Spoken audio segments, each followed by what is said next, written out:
When we purchased the van, the seats were mounted on these stock pedestals. They were too high and you couldn't swivel them. The swivel kit you could buy mounted on top of the pedestal, which made the seat even higher. So we went to the junkyard, got some swivel units out of some older GM vans, and they cost $15 for the pair. So then we modified these seat swivels to meet our needs. Here's a picture of the driver's installed seat swivel, and here's a picture of the passenger installed seat swivel. Here's a picture of the installed seat swivels with both seats facing forward. Notice how the driver's seat is directly in line with the steering wheel. Here we have the seats turned around facing the rear of the van, and notice how the driver's seat is moved over 2 inches towards the center of the van. It is also moved 2 inches away from the steering wheel towards the rear of the van.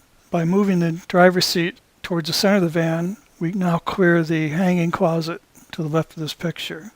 And by moving the seat further back in the van as it rotates, we now clear the steering wheel without having to fold the seat so far forward. In fact, we already have to fold it at all. We simply move the seat into mid-range of its fore and aft adjustment. Before we started mucking with the seat wiring, we had disconnected the negative terminal of the battery. This prevents any accidental firing of the airbags in case you get a shorted wire or something while you're plugging and unplugging things. It's always required that you disconnect this negative terminal so that you can't set off an airbag. In a typical seat swivel, the pivot point is in the center of the bottom plate and the top plate. Here we've moved the pivot point to the right 1 inch and down 1 inch on the bottom plate. And on the top plate we did the same, moved it to the right 1 inch and back 1 inch. Now when we rotate the swivel seat, the results end up like this.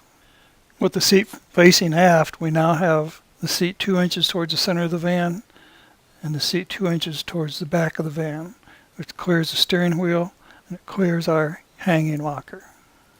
With this configuration, you can only rotate the front of the seats towards the door. Otherwise, the offsets fight against you. So we decided both seats will be rotated towards the door at all times. That way we don't have to worry about twisting the wires, which feeds the side airbag unit installed in the seat, the seat belt latch detector installed in the seat, and the body presence detector in the passenger seat.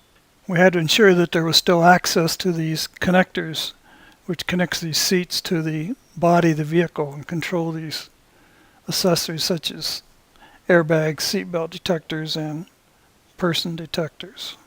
As you can see in this picture of the passenger side, we drilled an 1.5 inch hole through the steel base plate.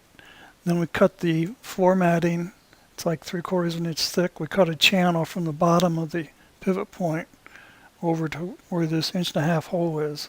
This allows us to drop the seat wiring down through the center of the pivot point, reach in and pull it over, pull it up out of the 1.5 inch hole, and then connect the connectors and push it back down in the hole for storage so it's out of the way and out of danger. On the driver's side swivel, we also cut a channel in the floor matting, which allowed us to drop the wiring down through the pivot point and then connect the connectors and tuck them right underneath the edge of the bottom plate, as shown here. Some foreign talk has questioned the legality of swivel seats in a van. As it turns out, the DOT got involved because some people were silly enough to sit in the passenger seat facing the driver, get involved in an accident, get thrown through the windshield because their seat belts weren't designed to work in that position. So hence the swivel seat rules came forward by the DOT. As you can see here, swivel seats are legal. You just have to have a lap belt for positions other than facing forward, and you have to have a full Type 2 seat belt, which is installed on all new vehicles today. Includes a shoulder restraint system, while the seat is facing forward in the van. We feel it would be foolish to be facing other than forward and without a full Type 2 seat belt while the vehicle is in motion. So in our van, the rules are you will not drive the vehicle unless both seats are latched in a forward position and the seat belts, Type 2s, are in use. This concludes our swivel seat video, which showed how we did things.